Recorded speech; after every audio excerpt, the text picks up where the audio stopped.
Araw ng rest day natin ngayon, araw din ni Black Mamba. May binabalak tayong masama, kaya kailangan nating ipaayos si Black Mamba. Yun nga, pumunta tayo sa Motodata. Dito lang yan sa may Dasma Bayan. Malapit lang. Napaka solid ng gawa dito. Combo na yung mga gawa. Talagang lahat gagawin sa motor mo. At ito nga, binaklas na kagad ni Sir yung panggilid natin. Pero ang una niyang tinira ay ang ating throttle body. Grabe, linis ng matindi yan. Talagang ginamitan niya ng panglinis ng ating throttle body. Napakasolid ng gawa ni Sir. At yan na nga, binrush lahat para talagang sure na malinis ang lahat at walang matitirang dumi. At ito, kumuha na nga ng gas kaso wala siyang nakuha. Bumili na lang tayo dyan para panlinis ng ating panggilid. Grabe, napaka-solid din. Napaka-detalyado ng pagkakadali ni Sir ng ating panggilid. Baklas na pala dyan ng ating nakunan. Pinagpapalit na nga pala niya tayo ng center spring. Pero kakapalit lang natin last December. Ang concern ni Sir, siguro dahil mabigat daw lagi yung angkas ko or sakay ko. Dapat magpalit ako ng 100, yung medyo magaan, para daw hindi mahirapan yung panggilid ko. Siguro next time na lang pag may budget tayo. Pag-iipunan muna natin yan. At ito na nga, kinakabit na ni Sir yung panggilid natin. Mabilis lang yan. Talaga namang maayos ang pagkakagawa dito sa Motodata. Recommended natin to. Nasa murang halaga lang, 1,099 yung pinili natin na maintenance. Napakasulit ang amo. Kaya saan pa kayo? Kung gusto nyong magpa-PMS ng inyong mga motor, napakalapit lang kung kataga-Dasma ka at napakamura dito. At yan na nga, kinabit na ni Sir. Next, diniagnose na ni Sir kasi meron akong check engine. Nag-check engine nga pala si Black Mamba dahil tayo ay nag-lowbat na, or yung battery kasi natin almost 5 years na. Ngayon lang natin siya napalitan nung nakaraang linggo or nung isang araw lang pala. Pinadelete natin yung check engine natin na ang reason lang naman ay battery. Chinek din ni Sir lahat ng mga pwedeng problema ng motor at diniagnose niya na yan. Wala namang nakita. Yun nga lang, dahil nga tayo ay nawala ng battery. Hindi naman totally dead bat yung battery natin. Pero napalitan na natin yan, kaya all goods na. At ito, tinira na ni Sir yung kabilang side ng ating motor. Yung kabilang side natin, ang next gagawin ni Sir ay linisin ang ating spark plug at ang ating magneto. Grabe, first time mabubuksan ng magneto natin. Magugulat kayo kung anong itsura niyan.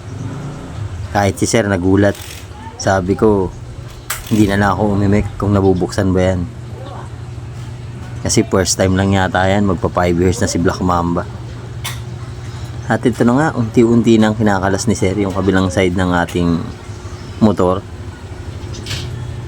Napaka precise ng gawa ni Sir dyan. Recommended natin yan si Sir. Hanapin nyo yan. Napaka solid na gumawa. Lahat pinapaliwanag sa akin. At ayun na nga, dinukot na ni Sir ang ating spark plug. Medyo nahirapan siya dyan kasi hindi niya pa totally tinanggal yung side skirt. Yan na, totally na niya nang tinanggal para hindi na siya mahirapan na sundutin ang ating spark plug. Kasama din pala yan sa package ng ating PMS.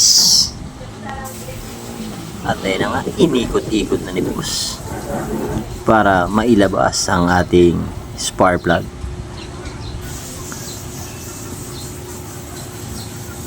Hindi pala natin forte yung mga ganyan. Hindi tayo masyadong magaling sa paggagawa ng motor. Kaya mahanap na lang tayo ng mga the best mechanic. At ito na nga, ayan na, nilinis na ni Sir. Napakaayos pa naman ang ating spark plug.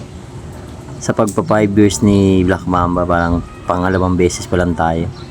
At ito na nga, tumambad na sa ating lahat ang itsura ng aking magneto. Grabe. Kung may sinasabing kalawang to the max yan.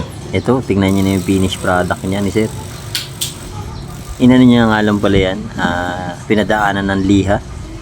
Kasi habang pinapaandar niya. Pero babaktasin niya pa yan kasi lilinisin pa yung pinakaloob ng magneto. Grabe, di ba? Complete package for only 1,099.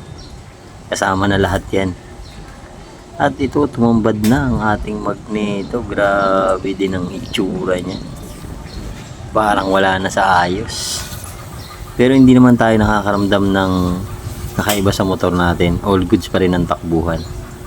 Pero syempre, dahil nga may binabalak tayong masama sa mga susunod na panahon o araw, kailangan kondisyon na si Black Mamba. Tingnan nyo naman. At ayan na nga, halos hindi matagalan ni Sir yan. Yung alikabok na binubuga. Nilinis na ni Sir ang ating magneto. First time na malinis yan. Almost magpa 5 years na yung motor ko sa September. Grabe. Ngayon lang nabuksan, no? 'Di ba? At hindi lang nagtatapos sa magneto nga pala ang ating maintenance na ginawa. All goods na yan. At syempre, kasama rin ang ating preno, rear brake at front brake. Kasama yan sa package natin. Grabe. Wala nga rin pala tayong pinalitan dyan. All goods pa din ang ating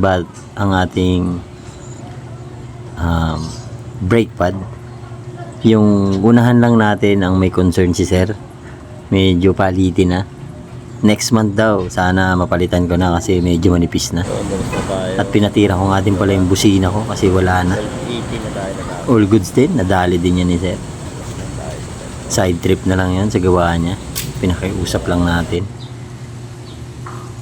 Nagpagas na nga rin pala tayo.